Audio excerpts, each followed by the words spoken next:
ప్రభాస్, నేను ఒకటి చెప్తే తప్పుగా అనుకో కదా? అయ్యో ఏంటండి మీరు? నేను ఎప్పుడు పెద్దవాళ్ళ మాటని సద్దన్న మూటగానే భావిస్తానండి. ఏదన్నా పర్లేదు చెప్పండి. సిగరెట్లు ఎక్కువగా కాలుస్తున్నట్టున్నావు, కొంచెం తగ్గించుకో. హెల్త్ కు మంచిది కాదు. చచ్చా, నేను చైన్ స్మోకర్ని కాదండి. ఎప్పుడైనా ఒకటి, అది ఫుల్ గా కాదు, జస్ట్ 2 puffs లాగించి వదిలేస్తాను. ఏమండి, ఈవిడ నా గురించి మీతో కొంచెం తప్పుగా చెప్పినట్టున్నారు. మీరు అవేం నమ్మొద్దు. ఎందుకంటే నేనేం చెప్పినా ఈవిడ కొంచెం ఎక్కువగా బిల్డప్ చేసి చెప్తారు. అది ఆవిడకి అలవాటు. ఏంటి, ఏం బిల్డప్ చేశాను? నా గురించి తప్పుగా చెప్తావేంటి? నీ గురించి తప్పుగా ఏం చెప్పలేదు. ఇప్పుడే కదా వీడు చెప్పాడు. ఏంటి వీడా? చూసారా? గెస్ట్ అన్న మర్యాద లేదు, మగాడన్న మర్యాద లేదు. హలో, నీకు దిల్లుంటే స్ట్రైట్ గా నాతో మాట్లాడు. ఆడవాళ్ళగా చాడీలు చెప్పకు. అయ్యో వద్దండి, నేను మీతో స్ట్రైట్ గా చూసి మాట్లాడడానికి భయంగా ఉందండి. చూడండి, నా కాళ్ళు కూడా వణుకుతున్నాయి. కొట్టారంటే 32 పళ్ళు రా. ప్రియా, ఏంటి గొడవ? కూర్చో. ఎడ్డమంటే తెడ్డమనకూడదు. కాస్త మర్యాదగా మాట్లాడు. సరే వదిలేండి. కొంతమంది చెప్పినా అర్థం చేసుకోరు, సొంత బుద్ధి ఉండదు. ఏం చేస్తా? ఎవరికి సొంత బుద్ధి లేంది? అదే ఇతని గురించి మీకు పూర్తిగా తెలియదు. నేనేం చేశాడో తెలుసా? మన ఇంట్లోంచి ఫోన్ చేసి అమెరికాలో ఉన్నాడు ఆయన గొంతు మార్చి మాట్లాడి ప్రభాస్ చాలా మంచివాడు, దానకరుడని గొప్పలు చెప్పుకున్నాడు. హలో, వాయిస్ మార్చి నేను మాట్లాడాను, ఒప్పుకుంటాను. కానీ ఎందుకు మాట్లాడాను? నన్ను మాట్లాడించింది ఎవరు? ఏమండి మీరే చెప్పండి. మీరు నన్ను ఫస్ట్ టైం చూసినప్పుడు ఈ అబ్బాయి ఎవరు కొత్తగా అడిగారు కదా, దానికి వీడు ఏం చెప్పారండి? ఇప్పుడు అవన్నీ ఎందుకు ప్రభాస్? వదలటం కుదరదండి. నాలంటే ఒక బ్రిలియంట్ ఫెలోని చూసి వీడు వేస్ట్ ఫెలో, వీడి గోల్ తట్టుకోలేక వీళ్ళ నాన్న ఇక్కడికి పంపించేశాడు. అవుట్ హౌస్ లో కూర్చొని దండకు తింటున్నాడు, అది ఇది అని చెప్తే నా కోపం రాదండి? హలో నేను అలా అనలేదు. నువ్వే క్రియేట్ చేసుకుని ఆగండి. వేస్ట్ ఫెలో అన్న ఒక్క మాటకి ఈ మీనింగ్స్ అన్ని ఉన్నాయి, కావాలంటే డిక్షనరీలో చూడు. అందులోనూ ఆ సమయంలో నువ్వు చూసిన అసహ్యమైన చూపుకి అసలు అర్థమే లేదు. మాట్లాడుకో, నీకు అసలు మేనర్స్ అనేది తెలీదు. మేనస్ అనే మాట నువ్వే కనిపెట్టినట్టు మాట్లాడుకో. మా నాన్న నాకు రాసే లెటర్ ని దొంగతనంగా ఓపెన్ చేసి చదివావే, అప్పుడు నువ్వు చెప్పిన మేనర్స్ ఏమైపోయింది? నువ్వు పెద్ద యోగ్యుడిలా మాట్లాడుకో. నీ ఫ్యూచర్ ప్లాన్స్ ఏంటని అడిగినప్పుడు నేను మినిస్టర్ అవుతాను, కలెక్టర్ అవుతానని నీ ఇష్టానికి కోతలు కోయలేదు. రియల్ గా మాట్లాడవే నాకు తెలుసు, లేనిపో నువ్వు కల్పించి మాట్లాడడం నీలాంటి వాళ్ళకే తెలుసు. ఇదిగో చాలా ఓవర్ గా మాట్లాడుతున్నావు. ఏంటి వేలు చూపించి మాట్లాడుతున్నావు? అదే జాగ్రత్తగా వెళ్ళండి. బాయ్. ఏమండి, ఇవి చెప్పినట్టు నేనేమంత చెడ్డవాడిని కాదండి. చెడ్డవాడే, ఇతని మాట నమ్మకత్తయ్యా. నేను మీకు పర్సనల్ గా ఫోన్ చేసి నా క్యారెక్టర్ గురించి చెప్తాను, ఇవే మనసులో పెట్టుకోకండి. నిన్నెవరు మనసులో పెట్టుకుంటాడు? ఓవర్ గా మాట్లాడుతున్నాడు. అమ్మని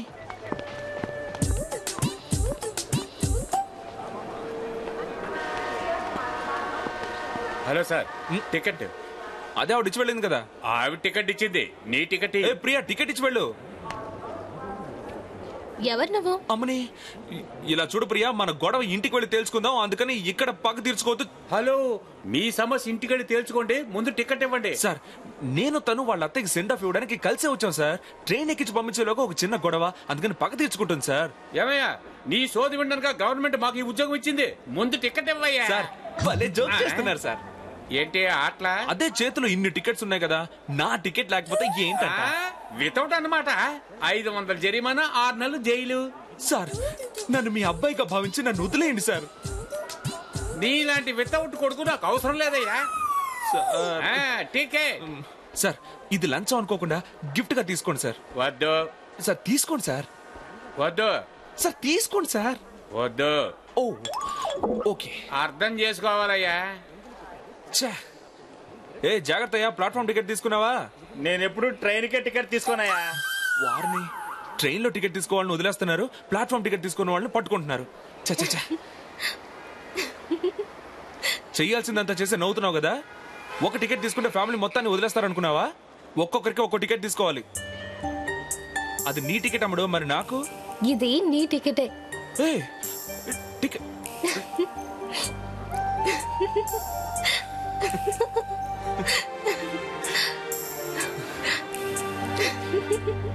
టికెట్ తీసుకొని మాట్లాడుతున్నావు నాతో. Okay okay.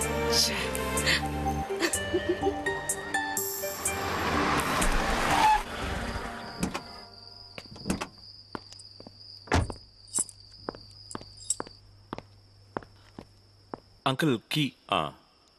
లక్ష్మణ్ సేఫ్ గా ట్రైన్ ఎక్కించా అంకుల్. ప్రభాస్, మండే మార్నింగ్ నా ఫ్రెండ్ కంపెనీలో ఇంటర్వ్యూ, ఇదిగో interview card. Okay uncle.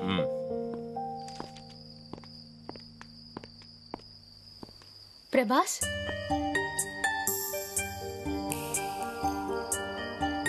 Good night.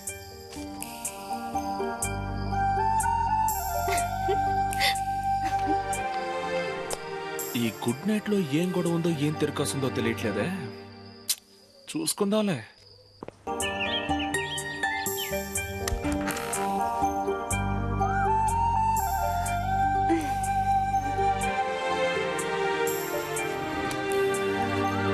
Good morning. Good morning. ఏంటి ఇప్పుడే లేచారా? 9 గంటల వరకు నిద్రపోవాలంటే రాసి పెట్టి ఉండాలండి. అవును, పొద్దునే ఎక్కడికి బయలుదేరారు? ఇంటర్వ్యూకి వెళ్తున్నాను. Prabhas, all the best. Thank you. Thank you.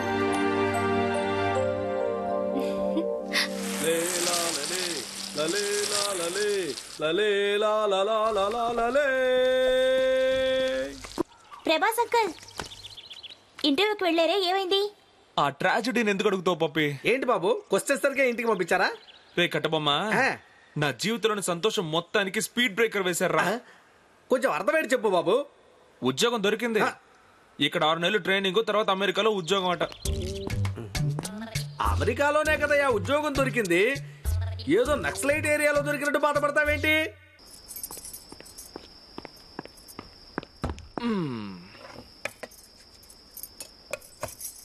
ఏంటి సార్, పార్టీ ఎప్పుడు ఇస్తున్నారేంటి? దేనికి? ఫస్ట్ టైం జీతం తీసుకోబోతున్నారుగా, పార్టీ ఇవ్వరా మరి? అవును, భలే ఉద్యోగం. కావాలంటే ఉద్యోగాన్ని జీతాన్ని మీరు తీసుకొని మీరు నాకు పార్టీ ఇవ్వండి. ఏ, ఉద్యోగం చేయడం మీకు ఇష్టం లేదా? అస్సలు లేదు. అయితే మీ గురించి మీ డాడీ లెటర్లో రాయడం నిజమేనమాట. నేను ఇక్కడ ఉండడం మీకు ఇష్టం లేకపోతే చెప్పండి, మా ఊరు వెళ్ళిపోతాను.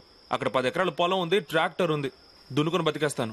మీ నాన్న మిమ్మల్ని కష్టపడి చదివించింది ఊళ్ళో వ్యవసాయం చేయడానికేనా? సో నన్ను కష్టపడి చదివించారు కాబట్టి నేను అమెరికాకు వెళ్ళి సంపాదించి డబ్బు పంపిస్తే లెక్క సరిపోతుందా? ఇదేమన్నా బిజినెసా చెప్పండి? నేను అక్కడికి వెళ్ళి డబ్బు సంపాదించి ఒక కారు కొన్నాను అనుకోండి, ఆ సంతోషాన్ని మా నాన్నతో ఎలా షేర్ చేసుకోగలను? కాకపోతే ఆ కారు పక్క నుంచి ఫోటో తీయించుకొని పంపించడమే కుదురుతుంది. అదే మా ఊర్లో పనిచేశాను అనుకోండి, అట్లీస్ట్ ఒక బజాజ్ స్కూటర్ అయినా కొని మజాగా మా మనీని కూర్చోబెట్టి తిరగొచ్చు. అందులో ఒక సంతోషం ఉందండి. అంతెందుకండి, మా మనీకి ఒంట్లో బాగాలేదు అనుకోండి, నేను అమెరికా నుంచి ఫోన్ చేసి నాన్న డాక్టర్ దగ్గరికి వెళ్ళావా, టాబ్లెట్స్ వేసుకున్నావా అని అడగలను అంతే. ఇప్పుడు అదే పక్కనే ఉంటే నేనే మనీని డాక్టర్ దగ్గరికి తీసుకెళ్లి నా చేతులతో టాబ్లెట్స్ కొనిచ్చి పక్కనే ఉండి చూసుకోగలను కదా. అదే నేను కోరుకునేది. మా నాన్న లెటర్లో రాసిన విషయాలు మాత్రమే నీకు తెలుసు ప్రియా. ఆయన రాయని విషయాలు ఇంకా చాలా ఉన్నాయి. నా చిన్నతనంలోనే మా అమ్మ పోయింది. తన సంతోషం కోసం ఇంకో పెళ్లి చేసుకోకుండా నా సంతోషం కోసమే జీవిస్తున్నారు ఆయన. ఇప్పటికీ నా కోసమే బతుకుతున్న ఆయన కోసం నేను ఆయనతోనే ఉండాలని ఆశపడుతున్నాను. ఇది తప్ప?